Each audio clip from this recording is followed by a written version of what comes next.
I said before the debate, I don't know if you've noticed this, but literally Bernie's like odds and evens. One debate, he's fire. Yeah. Breathes like a dragon.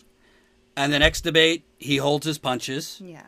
And, decides to go to a knife fight holding a spoon. Yep. So the last debate, not the one from this week, but the one before, it was again shy Bernie. Mm-hmm. Diplomatic Bernie. Yep. My friend Joe Bernie.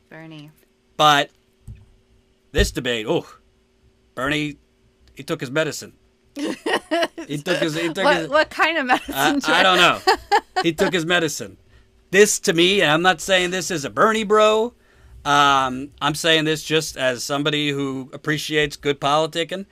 Bernie Sanders, this might go down as one of the best debate lines, definitely this campaign. Let's take a look. Thank you, Senator Klobuchar. Senator Sanders. I am rather proud, maybe, I don't know, the only candidate up here doesn't have any billionaire contributions. But you know what I do have? We have received more contributions from more individuals than any candidate in the history of the United States of America at this point in an election, averaging $18 apiece. Now, there's a real competition going on up here. My good friend Joe, and he is a good friend, he's received contributions from 44 billionaires. Pete, on the other hand, is trailing. Pete, you only got 39 billionaires contributing. So, Pete, we look forward to you. I know you're an energetic guy and a competitive guy to see if you can take on Joe on that issue. But what is not a laughing matter, my friends, this is why 3 people own more wealth than the bottom half. This is why Amazon and other major corporations pay 0 in federal taxes. We need to get money out of politics. We should run our campaigns on that basis. Thank you, Senator Sanders. Vice President. But I'll let you. I'll let you start with that. What was your thoughts on Bernie Sanders bringing the heat? So, okay, I have so many favorite parts from that.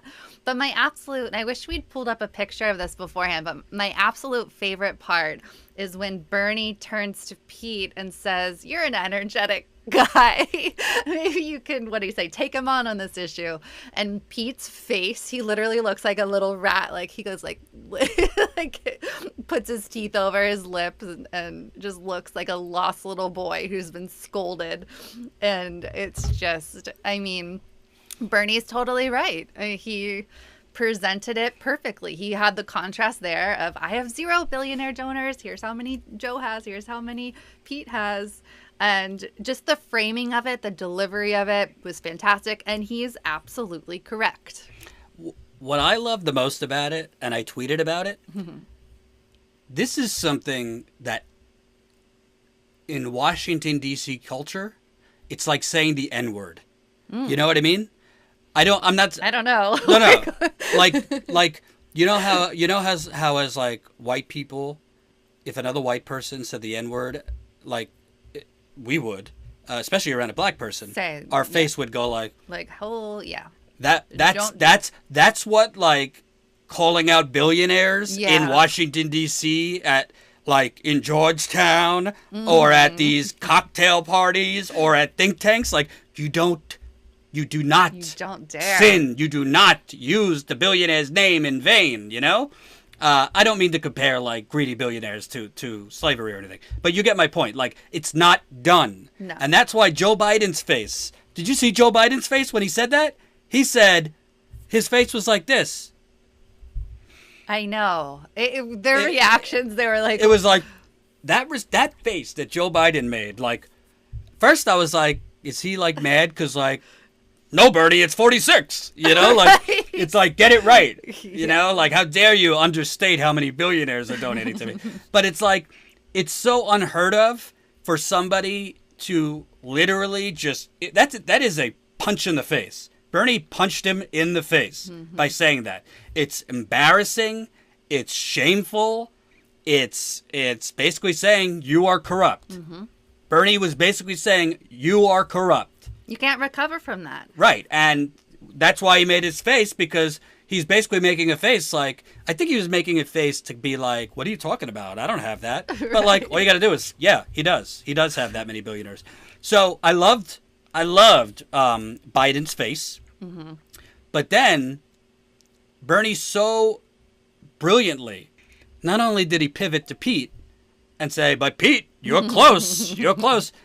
But then it was very subtle. Then he basically mocked him for being young.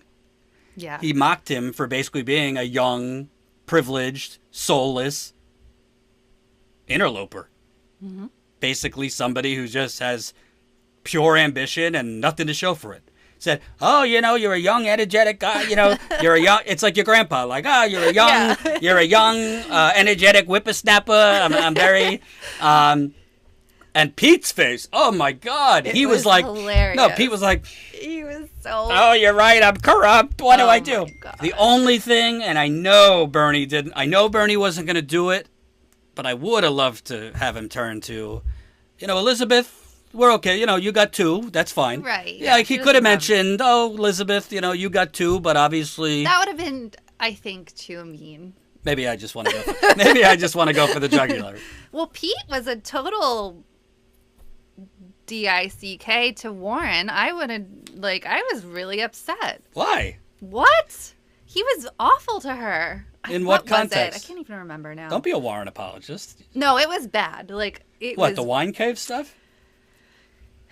Yeah, I think I was there when they were going back and forth, and she was bringing up the wine cave stuff, and he was like, well, you just changed today, like, I don't know. But he said things in a way that was just, like... I think you're completely wrong about that. And it pains me... I wish I had the clip, because it was bad. It pains me to say this, because Pete is worse than Elizabeth Warren. I know a lot of you don't like Warren, but Pete's worse. But he did have a point. Satan. But he had a point. No, he had a point. At least Pete and Biden are just, there's no shame. They just do it. They don't pretend. Whatever. They kiss the ring of the rich billionaire in the wine case. Warren wants to have it both ways. She was doing these private fundraisers in Martha's Vineyard and other places like 5 minutes before she ran for president. Of course. She transferred the money to her presidential campaign and then said, I don't want billionaire money. I'm not doing it. Well, you just did it, and you took $10 million of it to start your campaign. So I think that, in a way, it kind of Buttigieg, although I don't like it, did muddy the waters because he did have a point. He had a point in going after Warren for it, and Warren didn't really have a good answer, and we're going to get into that in a minute because there's more information that's come out since about the wealthy private fundraisers Warren was having. It doesn't excuse Buttigieg like going to private wine caves in Napa Valley. No, but of course not. So I want to clarify, I'm not defending the fact that Warren, I mean, he did have a good point. He said Warren just changed recently, and then she transferred the money that she'd gotten from, I assume corporations, I think so, and others and whatever, and she'd just taken this new money pledge for the presidential campaign, so she did transfer that money, and so that was a valid point that Pete made.